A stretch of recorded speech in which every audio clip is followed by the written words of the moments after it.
5 തലമുറകളായി നിങ്ങൾക്കൊപ്പം PRS hospital.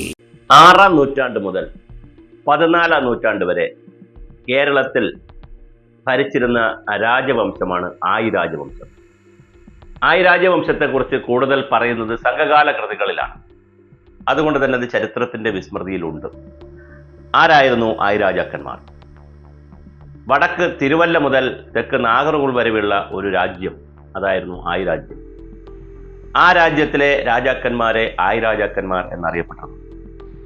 അതിൽ വളരെ പ്രധാനപ്പെട്ട രാജാക്കന്മാരുണ്ടായിരുന്നു. ആ രാജാക്കന്മാരിൽ ഭരണകാലഘട്ടത്തിൽ തന്നെ കരുന്തടുക്കൻ, വിക്രമാദിത്യ വരഗുണൻ, അണ്ടിരൻ, തിതിയൻ തുടങ്ങിയ ധാരാളം രാജാക്കന്മാരുണ്ടായിരുന്നു. അവരുടെ രാജഭരണകാലത്തിന്റെ സൈനിക കേന്ദ്രമായിരുന്നു വിഴിഞ്ഞം തുറമുഖ പ്രദേശം. അവിടെ മനോഹരമായ തുറമുഖവും ഉണ്ടായിരുന്നു. ഇന്നത്തെ പോലെ മദർ പോർട്ടിന് വരാൻ കഴിയുന്ന വലിയ തുറമുഖമായിരുന്നില്ല. നമ്മുടെ ചെറിയ തുറമുഖങ്ങളുടെ പോലെയുള്ള ചെറിയ പോർട്ട് അവിടെ ഉണ്ടായിരുന്നു. അപ്പോൾ സൈനിക കേന്ദ്രമായിരുന്നു, ഭരണസിരാ കേന്ദ്രമായിരുന്നു വിഴിഞ്ഞം. മാത്രമല്ല, അവർ ആ പട്ടണത്തെ, വിഴിഞ്ഞത്തെ വലിയ പട്ടണമാക്കി മാറ്റുകയും ചെയ്തു. അങ്ങനെ പട്ടണമാക്കി മാറ്റിയതിൽ വളരെ വലിയ പങ്ക് രാജാക്കന്മാർക്കുണ്ടായിരുന്നു. ആ കാലഘട്ടത്തിൽ കരമന മുതൽ, തിരുവനന്തപുരം ജില്ലയിലെ കരമന മുതൽ നെയ്യാറ്റിൻകര വരെ ഉള്ള പ്രദേശത്ത് ഉൾപ്പെടുത്തി കാന്തല്ലൂർ സർവകലാശാല രൂപീകരിച്ചിരുന്നു. ദക്ഷിണ നളന്ദ എന്നറിയപ്പെടുന്ന കാന്തല്ലൂർ സർവകലാശാലയിൽ വിദേശ രാജ്യങ്ങളിൽ നിന്ന് നിരവധി വിദ്യാർത്ഥികൾ വന്ന് പഠിച്ചിരുന്നു. അവർക്ക് ആയി രാജാക്കന്മാർ സൗജന്യമായി ഭക്ഷണവും താമസ സൗകര്യവും നൽകിയിരുന്നു. ആ കാലഘട്ടത്തിലാണ് 17-ാം നൂറ്റാണ്ടാകുമ്പോൾ രാജേന്ദ്ര ചോള പട്ടണം പിടിച്ചടക്കുന്നത്. ഇതിനിടയിൽ ചോള രാജാക്കന്മാരും അതുപോലെ തന്നെ പാണ്ഡ്യ രാജാക്കന്മാരും ഒക്കെ തമ്മിൽ വലിയ യുദ്ധവും നടന്നു. ഇങ്ങനെ യുദ്ധം നടന്നതിൻ്റെ ഫലമായി നളന്ദ എന്നറിയപ്പെട്ടിരുന്ന കാന്തല്ലൂർ ശാല നശിച്ചു. മാത്രമല്ല, ഈ 12ഓളം സർവകലാശാല, അന്ന് ഈ സർവകലാശാല എന്ന് പറയുമ്പോൾ ഇന്നത്തെ പോലെ കേരള സർവകലാശാല, കണ്ണൂർ സർവകലാശാല വിശാലമായ വിപുലമായ സംവിധാനമല്ല. എങ്കിൽ പോലും ആയോധന കലകൾ, സംസ്കൃതം, പിന്നെ വേദം, അങ്ങനെ നിരവധി കാര്യങ്ങൾ പഠിപ്പിച്ചിരുന്ന ചെറിയ ചെറിയ യൂണിവേഴ്സിറ്റികൾ, 12ഓളം സർവകലാശാലകൾ ഉണ്ടായിരുന്നു എന്നാണ് പറയുന്നത്. അപ്പോൾ എത്ര മനോഹരമാണ് ആ കാലഘട്ടം കേരളത്തിൽ വിദ്യാഭ്യാസത്തിന് ആലോചിക്കുക. അങ്ങനെ ആയി രാജാക്കന്മാരുടെ കാലം മുതൽ വിഴിഞ്ഞം പട്ടണമായിരുന്നു, തുറമുഖമായിരുന്നു, തലസ്ഥാനമായിരുന്നു. ആയി രാജാക്കന്മാരുടെ തലസ്ഥാനമായിരുന്നു. തിരുവനന്തപുരമായിരുന്നില്ല തലസ്ഥാനം, സൈനിക കേന്ദ്രവുമായിരുന്നു. അത്രയും മനോഹരമായ സംവിധാനം അവിടെ ഉണ്ടായിരുന്നു. എന്നാൽ അതിനുശേഷം കുറെ കൂടി കാലം കഴിയുമ്പോൾ 1879, 1966 കാലഘട്ടത്തിൽ സർ CP രാമസ്വാമി അയ്യർ, സബിജോത്ത് സർ ചെത്തുമുട്ട് പട്ടാഭിരാമി രാമസ്വാമി അയ്യർ എന്നാണ് അദ്ദേഹത്തിൻ്റെ മുഴുവൻ പേര്. അദ്ദേഹം 1936 മുതൽ 47 വരെ തിരുവിതാംകൂറിൽ ദിവാനായിരുന്നു. ആ കാലഘട്ടത്തിലും വളരെ ഗൗരവമായ തോതിൽ വിഴിഞ്ഞം വലിയൊരു തുറമുഖമാക്കി മാറ്റുന്നതിനുള്ള നിരവധി ചർച്ചകൾക്ക് അദ്ദേഹം മുൻതൂക്കം കൊടുക്കുകയുണ്ടായി. അത് കഴിഞ്ഞു. 57 ആകുമ്പോൾ സ്വതന്ത്ര കേരളമാകുന്നു, കേരളം രൂപീകരിക്കപ്പെടുന്നു. തിരുവിതാംകൂറും തിരുക്കൊച്ചിയും എല്ലാം പോയി കേരളം രൂപീകരിച്ചു. അങ്ങനെ കേരളം രൂപീകരിച്ചു കഴിഞ്ഞപ്പോൾ ഇനിയുമുണ്ട് ഒരുപാട് കഥാപാത്രങ്ങൾ അണിയറയിൽ. ഇവിടെ വന്ന് വിഴിഞ്ഞം തുറമുഖത്തിൻ്റെ ഉദ്ഘാടന വേളയിൽ ഓരോരുത്തരും തള്ളിമറിക്കുകയും പരസ്പരം ആരോപണം പറയുകയും ഞാനാണ് ഇതിൻ്റെ പിതാവ്, പിതൃത്വമൊക്കെ പറയുമ്പോൾ ഇതിനൊരു വലിയ ചരിത്രമുണ്ട്, ഒരു നാൾ വഴിയുണ്ട് എന്ന് പറയാനാണ് ഞാനിത് സൂചിപ്പിക്കുന്നത്. 1957 സഖാവ് TA മജീദ്, അദ്ദേഹം 57 മുമ്പുള്ള തിരുക്കൊച്ചി നിയമസഭയിൽ അംഗമായിരുന്നു. അതേസമയം 57 മുതൽ 1, 2, 1, 3, 4, 5 നിയമസഭകളിൽ വർക്കലയിൽ നിന്ന്, തിരുവനന്തപുരം ജില്ലയിൽ വർക്കലയിൽ നിന്ന് നിയമസഭാ സാമാജികനായിരുന്നു. ജനയുഗത്തിൻ്റെ എഡിറ്ററായിരുന്നു. മലയാള രാജ്യത്തിൻ്റെ എഡിറ്റോറിയൽ സ്റ്റാഫിലുണ്ടായിരുന്നു. ജനയുഗത്തിൻ്റെ എഡിറ്റോറിയൽ സ്റ്റാഫിലായിരുന്നു, എഡിറ്റോറിയൽ സ്റ്റാഫിലുണ്ടായിരുന്നു. അത് EMS മന്ത്രിസഭയിലെ പൊതുമരാമത്ത് വകുപ്പ് കൈകാര്യം ചെയ്തിരുന്ന മന്ത്രിയാണ്. അന്ന് പൊതുമരാമത്ത് വകുപ്പിൻ്റെ കീഴിലാണ് തുറമുഖ വകുപ്പ്. അങ്ങനെ 1957 ആദ്യത്തെ ഗവൺമെൻറ് വിഴിഞ്ഞത്തിൻ്റെ ഒരു പഠനം ആരംഭിച്ചു. 1,20,000 രൂപ നീക്കിവെച്ചുകൊണ്ട് പഠനവും നടത്തി. 1 വർഷം കൊണ്ട് ലാൻഡ് സർവേ പൂർത്തിയാക്കി. തുടർന്ന് മറൈൻ സർവേ, അതൊക്കെ സമുദ്രതീരവുമായി ബന്ധപ്പെട്ട് അന്ന് ഈ എൻവയോൺമെന്റൽ impact assessment, social impact assessment, പരിസ്ഥിതി ആഘാത പഠനം സാമൂഹ്യ ആഘാത പഠനം അങ്ങനത്തെ പഠനങ്ങളൊന്നുമില്ല. അതിന് പകരം സർവേകളാണുള്ളത്. ഇപ്പോൾ ലാൻഡ് സർവേ ഒരു വർഷം കൊണ്ട് പൂർത്തിയാക്കി മറൈൻ സർവേ പൂർത്തിയാക്കാനായി തുടങ്ങുമ്പോഴാണ് നെഹ്റു EMS മന്ത്രിസഭയെ പിരിച്ചുവിടുന്നത്. അപ്പോൾ അതവിടെ അങ്ങ് അവസാനിച്ചു. ആ കഥയും അവിടെ നിന്നു.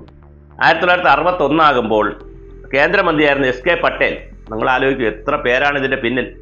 SK പട്ടേൽ വിഴിഞ്ഞത്തിന് തറക്കല്ലിടുകയും ചെയ്തു, ആദ്യത്തെ ഒരു പോർട്ടിന്. 62 ഹാർബർ നിർമ്മാണം ആരംഭിച്ചു. വിഴിഞ്ഞം ഹാർബറിൻ്റെ നിർമ്മാണം ആരംഭിച്ചു.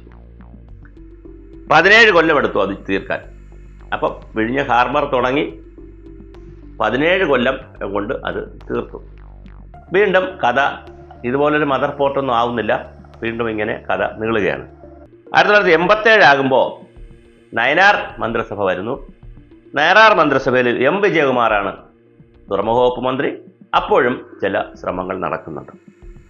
അപ്പോൾ അതും വളരെ ഗൗരവമായി മുന്നോട്ട് പോയതിനു ശേഷം ആ കാലഘട്ടത്തിൽ ആന്ധ്രാപ്രദേശിലെ തലസ്ഥാനമായ ഹൈദരാബാദിലുള്ള ലാംഗോ കൊണ്ടപ്പള്ളി കമ്പനി എന്ന് പറയുന്ന ഒരു കൺസോർഷ്യം. ഈ ലാംഗോ കൊണ്ടപ്പള്ളി എന്ന് പറയുന്നത് ലാംഗോ ഇൻഫ്രാടെക് എന്ന് പറയുന്ന മലേഷ്യൻ കെമ്പിനാൻ റസായി എന്ന് പറയുന്ന മലേഷ്യൻ കമ്പനിയുമായി ചേർന്നുള്ള ഒരു കമ്പനിയാണ്.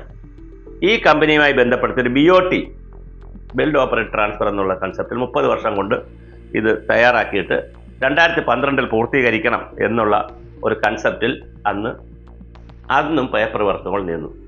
അന്ന് ശ്രീ L. രാധാകൃഷ്ണൻ IAS ആയിരുന്നു ചീഫ് എക്സിക്യൂട്ടീവ് ഓഫീസർ.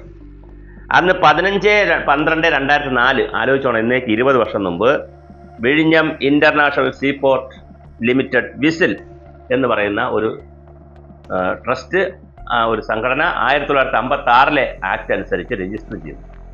അപ്പോൾ ആ രാധാകൃഷ്ണനൊക്കെ ഉണ്ട്, ഒരു PR വർക്കും ചെയ്തില്ല, ഒരു സെൽഫി എടുത്തില്ല. ഇപ്പോൾ നമ്മുടെ ദിവ്യ SIR മേഡം വന്നിങ്ങനെ ബഹളം ഉണ്ടാക്കുമ്പോൾ ഒരു ബഹളമില്ല, പക്ഷേ വളരെ മനോഹരമായ ഒരു IAS ഓഫീസറായിരുന്നു അത് കൊണ്ടുപോയി. അപ്പോൾ ഇത്രയും കാര്യങ്ങൾ നടന്നതിന് ശേഷമാണ് കരുണാകരൻ വരുന്നത്. അപ്പോൾ വീണ്ടും ഇതിങ്ങനെ മുടങ്ങി പോകുന്നു, ഇഴയുന്നു, മുട്ടിലിഴയുന്നു. ആ സമയത്ത് ആണ് കരുണാകരൻ ഇതിനകത്ത് കാലം വരുന്നു. കരുണാകരൻ്റെ കാലം വരുമ്പോൾ വീണ്ടും തുറമുഖ വകുപ്പ് മന്ത്രിയായി MV രാഘവൻ വരുന്നു. അപ്പോൾ അടുത്ത ശ്രമങ്ങൾ ആരംഭിക്കും. ആ ശ്രമങ്ങളും ആരംഭിച്ചെങ്കിലും അതും വേണ്ടത്ര മുന്നോട്ട് പോയില്ല. ഇതിനിടയിലാണ് ഡിഫൻസ് മിനിസ്ട്രിയുടെ ഒരു അനുവാദം വേണ്ടി വന്നത്, പ്രതിരോധ മന്ത്രാലയത്തിൻ്റെ. ആ അനുവാദം ആദ്യത്തെ കോൺഗ്രസ് ഗവൺമെൻറ്റുകൾ നിഷേധിച്ചു. പിന്നെ AK ആൻ്റണി പ്രതിരോധ മന്ത്രി ആയിരുന്നപ്പോഴാണ് അത് കിട്ടി എന്നൊരു ന്യൂസ് ഉണ്ട്, ഒരു വാർത്തയുണ്ട്. പക്ഷെ അതും നടന്നെങ്കിലും വീണ്ടും അത് ഇഴഞ്ഞു. ഇങ്ങനെ ഇഴഞ്ഞ് പോയ പദ്ധതി വിവിധ കാരണങ്ങളാൽ വളരെ ഗൗരവമായി നടക്കാതിരുന്നൊരു പദ്ധതിയെ ഉമ്മൻചാണ്ടിയുടെ ഗവൺമെൻറ് വരുമ്പോഴാണ് വീണ്ടും അതിനെ വളരെ ഗൗരവമായൊരു അന്താരാഷ്ട്ര പോർട്ടാക്കി എടുക്കുന്നതിനുള്ള മദർ പോർട്ടാക്കി എടുക്കുന്നതിനുള്ള പ്രോജക്റ്റ് റിപ്പോർട്ട് തയ്യാറാക്കുന്നു. അന്ന് ഇതിനെ പാരിസ്ഥിതിക സംഘടനകൾ നഖശിഖാന്തം എതിർത്തു. കേരളത്തിൻ്റെ സമ്പദ്ഘടന പോകുമെന്ന് പറഞ്ഞ് വലിയ എതിർപ്പുണ്ടായി. അദാനിക്ക് കേരളം വിൽക്കുകയാണെന്ന് പറഞ്ഞ് എതിർപ്പുണ്ടായി. കടൽ കൊള്ളയാണെന്നും കടൽ വിൽക്കുകയാണെന്നും കടലിൻ്റെ മക്കൾ ഇനി കാണില്ല എന്നൊക്കെ പറഞ്ഞ് ദേശാഭിമാനി അടക്കമുള്ള പത്രങ്ങൾ വലിയ ടൈറ്റിൽ ലേഖനങ്ങൾ എഴുതി. വലിയ സമരം നടന്നു, അവിടെ മത്സ്യത്തൊഴിലാളികളുടെ സമരം നടന്നു. അങ്ങനെയൊക്കെ ചരിത്രം മറ്റൊരു വഴിക്ക് പോയി. ഇതിനിടയിൽ ഉമ്മൻചാണ്ടി ആരൊക്കെ എന്തൊക്കെ എതിർത്താലും ഇത് നടപ്പാക്കും, അഴിമതി ഉണ്ടെങ്കിൽ അത് ഇല്ലാതാക്കും എന്നൊക്കെ പറഞ്ഞ് അദ്ദേഹത്തിൻ്റെ വലിയ ശ്രമങ്ങളുണ്ടായിരുന്നു. ഉമ്മൻചാണ്ടി മറ്റൊരുപാട് പ്രോജക്റ്റുകൾക്ക്, ഇങ്ങനെ മെഗാ പ്രോജക്റ്റുകളെ കുറിച്ച് ചിന്തിക്കും. ജിം ആദ്യമായി നടത്തുന്നത് കൊച്ചിയിൽ വെച്ച് ലേ മെറിഡിയൻ ഹോട്ടലിൽ വെച്ച് ജിം നടത്തുന്നത്, അങ്ങനെ ഒരുപാട് കാര്യങ്ങൾ. വ്യവസായ രംഗത്തൊക്കെ അന്ന് കേരളത്തിൽ വ്യവസായമൊക്കെ വരുന്ന കാര്യം വലിയ പ്രയാസമാണ്. അപ്പോൾ ഇപ്പോഴും പ്രയാസമാണ്. പക്ഷെ എങ്കിൽ പോലും കുറേ ശ്രമങ്ങൾ നടത്തിയിരുന്നു. കൊച്ചി മെട്രോ കൊണ്ടുവരുന്നുള്ള ശ്രമം നടത്തി. അതുപോലെ കണ്ണൂർ വിമാനത്താവളം തുടങ്ങി. അതുപോലെയായിരുന്നു തിരുവനന്തപുരത്തും ഈ സംവിധാനം തുടങ്ങാൻ. അങ്ങനെ മദർ പോർട്ടിൻ്റെ പരിപാടികൾ ആരംഭിച്ചപ്പോഴാണ് ആരാണിത് ടെൻഡർ എടുക്കുക വീണ്ടും വിഷയമാണ്. 3 കമ്പനികൾ ടെൻഡർ എടുക്കാൻ 8 ലക്ഷമോ 10 ലക്ഷം രൂപ അടച്ച് ടെൻഡർ ഡോക്യുമെൻ്റ് വാങ്ങിക്കൊണ്ട് പോയി. പക്ഷെ 3 കമ്പനികളും ടെൻഡർ എടുത്തില്ല. അങ്ങനെ ഇരിക്കുമ്പോഴാണ് അദാനിയെ ഇതിനകത്ത് ബന്ധിപ്പിച്ചാൽ അദാനിക്ക് പോർട്ടുകൾ നിർമ്മിക്കാൻ കഴിയും എന്നൊരു പുതിയ കാഴ്ചപ്പാട് വരികയും. കാരണം അദാനി അന്താരാഷ്ട്ര തലത്തിൽ തന്നെ വലിയ ഒരു കോർപ്പറേറ്റാണ്, മുതലാളിയാണ്. അപ്പോൾ അദ്ദേഹത്തിന് ഇത് കഴിയും. മാത്രമല്ല കേന്ദ്ര ഗവൺമെൻറ്റുമായിട്ടൊക്കെ നല്ലൊരു ടേംസിലുള്ള ഒരു ആളും കൂടെ ആയിരുന്നു. അങ്ങനെയാണ് അദാനിയെ കൈകാര്യം ചെയ്യാൻ തീരുമാനിക്കുകയും അദാനിയായി ബന്ധപ്പെടുകയും ചെയ്തു. അപ്പോൾ അദാനിയുമായി ബന്ധപ്പെടുന്നതിൽ KV തോമസിൻ്റെ ഒരു ഇന്നിപ്പോൾ ഇടതുപക്ഷത്തോടൊപ്പം നിൽക്കുന്ന ഡൽഹിയിലെ റെസിഡന്റ് കമ്മീഷണർ അല്ലെങ്കിൽ ഡൽഹിയിൽ സഹായിക്കാനൊക്കെ നിൽക്കുന്ന പ്രൊഫസർ കെ വി തോമസിന്റെ ഒരു ഇടപെടൽ അദാനിയെ കൊണ്ടുവരുന്നതിലുണ്ട്. അതുപോലെ തന്നെ നമ്മുടെ ശശി തരൂർ എം പി, തിരുവനന്തപുരം എം പിയുടെ അദ്ദേഹം ഫ്ലൈറ്റിൽ യാത്ര ചെയ്തപ്പോൾ അദാനിയായിട്ടോ അദാനിയുടെ മകനുമായിട്ടോ ഇങ്ങനെ സംസാരിച്ചു എന്നൊക്കെ പറയുന്ന ഒരു കാര്യമുണ്ട്. ഇതിനിടയിൽ ഒരു സംഭവം കൂടിയുണ്ട്. ദുബായിൽ മലയാളം TV നടത്തുന്ന NTV നടത്തുന്ന എലിയാസ് ജോൺ എന്ന് പറയുന്ന മാധ്യമപ്രവർത്തകൻ, അദ്ദേഹം ദൂരദർശനിൽ അന്ന് ആങ്കറായി ഉണ്ട്. അവിടെ ദൂരദർശൻ ആങ്കറായി ഉണ്ടപ്പോൾ ഹൈദരാബാദിലെ ഒരു ആളുമായിട്ട് നടന്നൊരു ഇൻ്റർവ്യൂവിൽ കേരളത്തിൻ്റെ വിഴിഞ്ഞത്തിൻ്റെ പോർട്ടിൻ്റെ വലിയ സാധ്യത എലിയാസ് ജോൺ മനസ്സിലാക്കുകയും അത് അന്നത്തെ എം വി രാഘവൻ മന്ത്രിയോട് പറയുകയും അങ്ങനെയാണ് അതിന് ഒരു പഠനമൊക്കെ BOT പഠനമൊക്കെ നടക്കുകയും ചെയ്തതിൻ്റെ മറ്റൊരു വശവും കൂടിയോ. പിന്നെ അതിനുശേഷം എലിയാസ് ജോൺ ഇതൊരു ജീവിതവ്രതം പോലെ എടുക്കുകയും വളരെ ഗൗരവമായി ഈ വിഷയത്തെ സാമൂഹ്യ മാധ്യമങ്ങളിലും സമൂഹത്തിലും അന്ന് ഈ സോഷ്യൽ മീഡിയ ഇത്ര ശക്തമല്ല, യൂട്യൂബ് വീഡിയോസ് ഇല്ല, എങ്കിൽ പോലും സത്യാഗ്രഹം കിടക്കുക, പല രൂപത്തിൽ വിഴിഞ്ഞം പദ്ധതിയെ ഉയർത്തിക്കൊണ്ടുവരുന്നതിന് ഒരു സ്വകാര്യ വ്യക്തി ആരെങ്കിലും പ്രവർത്തിച്ചിട്ടുണ്ടെങ്കിൽ അത് സമ്പൂർണ്ണമായും അതിൻ്റെ മുഴുവൻ ക്രെഡിറ്റും കൊടുക്കേണ്ടത് എലിയാസ് ജോണിനാണ്. ഒരുപക്ഷെ എനിക്ക് അത്ഭുതം തോന്നിയത് ഈ ഉദ്ഘാടനം നടന്ന വേളയിൽ എലിയാസ് ജോണിനെ വിളിച്ച് ഒരു പൊന്നാടയോ അല്ലെങ്കിൽ ഒരു ഗിഫ്റ്റോ എന്തെങ്കിലും കൊടുക്കണമായിരുന്നു. കാരണം അദ്ദേഹം അത്രമാത്രം പൊരുതിയിട്ടുണ്ട് ഈ ഒരു പദ്ധതിക്ക് വേണ്ടി. അതിങ്ങനെ ഒരു നൈതികതയൊന്നും അവിടെ നടന്നില്ല. അവിടെ ഈ തള്ളിമറിക്കലും പരസ്പരം കുറ്റപ്പെടുത്തലും ക്രെഡിറ്റ് അടിക്കാൻ നടക്കുന്നതിനിടയിൽ ഇതൊക്കെ പലരും മറന്നുപോയി. എലിയാസ് ജോണിനെ കൂടി ആദരിക്കണമായിരുന്നു. പൊതുസമൂഹം ഇതൊക്കെ മറന്നുപോകും. കാരണം അതാണ് മലയാളി, വലിയ ഓർമ്മ പിശകും മറവിയുമുള്ളവരാണ്. അപ്പോൾ ആയിരാജാക്കന്മാരുടെ കാലഘട്ടത്തിൽ തുടങ്ങി വിഴിഞ്ഞമെന്ന് പറയുന്ന വലിയൊരു തുറമുഖവും സൈനിക കേന്ദ്രവും തലസ്ഥാനമായിരുന്നൊരു സ്ഥലത്ത് നിരവധി വർഷങ്ങളിലെ നിരവധി മന്ത്രിമാരുടെ, നിരവധി IASകാരുടെ, നിരവധി കേന്ദ്രത്തിൻ്റെയൊക്കെ പരിപാടികൾ വന്ന് ഇതിങ്ങനെ വന്നപ്പോഴാണ് 2014 മോഡി ഗവൺമെൻറ് വരുന്നത്. മോഡി ഗവൺമെൻറ് വരുമ്പോൾ അദാനിക്ക് പോർട്ട് കൊടുത്തിട്ടുള്ളത് കൊണ്ട്, അദാനി കൊട്ടേഷൻ എടുത്തല്ലോ, ടെൻഡർ എടുത്തല്ലോ, കൊടുത്തിട്ടുള്ളത് മോഡിയും അദാനിയുമായി നല്ല കെമിസ്ട്രിയാണ്.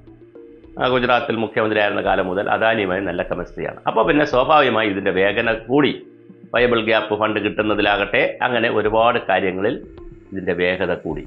അങ്ങനെയാണ് ഇത് ഇപ്പോൾ യാഥാർത്ഥ്യമായിരിക്കുന്നത്. അപ്പോൾ ഒരു നൂറ്റാണ്ടുകളുടെ ചരിത്രമുള്ള ഒരു പോർട്ട്, ഒരുപക്ഷെ അന്നേ ഇത് ചെയ്തിരുന്നുവെങ്കിൽ കേരളം മറ്റൊരു ദുബായ് ആകുമായിരുന്നു, അല്ലെങ്കിൽ മറ്റൊരു സിംഗപ്പൂർ ആകുമായിരുന്നു.